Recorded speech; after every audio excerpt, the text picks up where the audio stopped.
بسم اللہ الرحمن الرحیم۔ میرا عزیز و السلام علیکم۔ فرانس کا ایک ڈکٹیٹر جو بہت کامیاب واریر تھا، نپولین بوناپارٹ، اس کا قول ہے کہ اگر آپ کے پاس 100 کتوں کا فوج ہو اور اس کا کمانڈر شیر ہو تو وہ سارے کتے شیروں کی طرح لڑیں گے اور آپ کو کامیابی حاصل ہوگی۔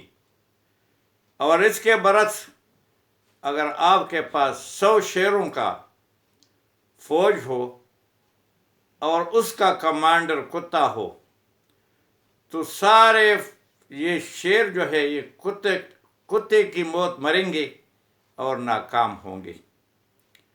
اسی بات کو مہاتیر محمد جو ملیشیا کا وزیر اعظم تھے اس نے سچ کر کے دکھایا۔ وہ سرکاری دورے پر جب وزیر اعظم تھے تو برطانیہ گئے اور برطانیہ میں وزیر اعظم کے ساتھ جو میٹنگ میں بیٹھے تو مہاتیر محمد نے برطانیہ کے اخبار جو اس دن چھاپا تھا اس کے سامنے رکھا کہ اس میں دیکھو کیا لکھا ہے۔ اس پر مہاتیر محمد کا کارٹون بنایا گیا تھا اور مذاق بنایا گیا تھا، اس کی بے عزتی کی گئی تھی۔ تو برطانیہ کے وزیر اعظم نے کہا کہ ہمارا ملک آزاد ملک ہے اور یہاں آزاد رائے کے جو ہے ہم بہت خیال رکھتے ہیں، اس لیے ہم اس میں کچھ نہیں کر سکتے۔ تو مہاتیر محمد نے کہا کہ جب تمہیں آزادی اظہار رائے کا جو ہے اور کسی کی بے عزتی کا فرق کا پتہ نہیں تو میں تمہارے ساتھ کوئی مذاکرات یا میٹنگ نہیں کرتا۔ اور مہاتیر محمد اٹھ گیا اور وہ میٹنگ کینسل اور وہ سیدھا ہوٹل گیا اور وہاں سے اس نے کال کی ملیشیا میں۔ ملیشیا جو تھا وہ بھی ہمارے جیسے کالونی اور غلام رہ چکے تھے اور بہت غربت کے وقت گزار رہے تھے۔ یہ ان کی برطانیہ کے مختلف ملکوں کے غلام رہ چکے تھے، مگر ان کو جب شیر جیسا لیڈر ملا تو پھر ایشین ٹائیگر بن گیا۔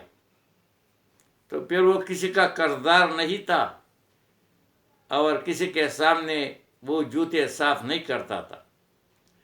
تو اس نے اپنے ملک کو فون کیا اور اپنے ماتحت کو بتایا کہ بھائی جلدی کرو، جتنے بھی انگلینڈ کے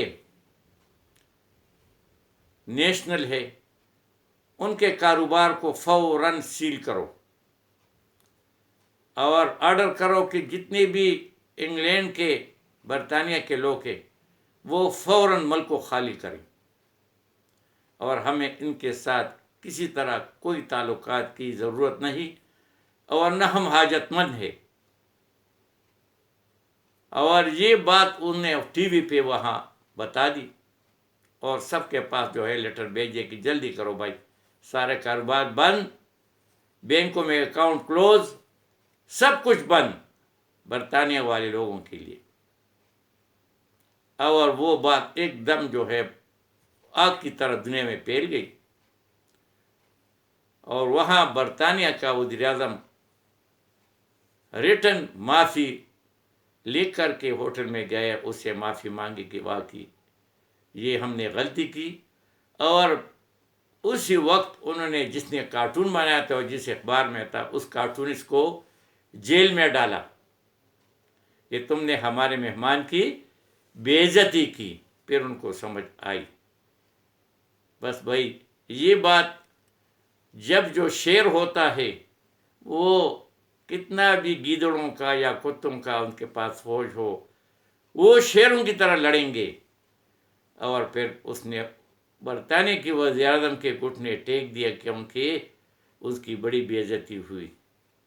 ابھی ہم سوچیں کتنے مسلمان ملک ہیں ہمارے نبی کے کارٹون بنائے جاتے ہیں، کبھی کس نے اسے کیا؟ بات بھی نہیں کرتے کہ ہمارے ان کے ساتھ تعلقات خراب ہو جائیں گے، ہم ان سے قرضہ لیتے ہیں۔ قرآن شریف کو فرانس میں آگ لگائی گئی کہ کوئی ٹس سے مس ہوا، یہ حال ہے ہمارا۔ یہاں تو ہمارے ہاں بھی اظہار رائے نہیں، چلو دل میں بس ہر ایک آدمی دل میں سوچے۔ تو جب ایسی لیڈرشپ ہوگی، لیڈرشپ میٹر، بالکل زبردست بات ہے۔ وما علینا الا البلاغ۔